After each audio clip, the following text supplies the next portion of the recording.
Hi, in front of me is XIAOMI Mi 11 and today I would like to show you how you can use one-handed mode on this device.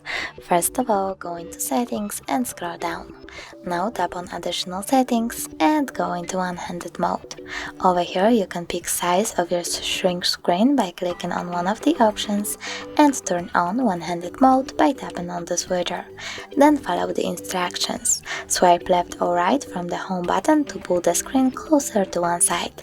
So if you want to use one-handed mode with your right hand, all you need to do is swipe to the right.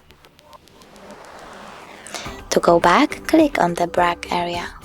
If you want to use it with your left hand, do the same, to the left, then go back. If you want to turn off this mode completely, just click on the switcher. Thanks so much for watching. If you enjoyed this video, don't forget to leave a like, comment and subscribe. Bye!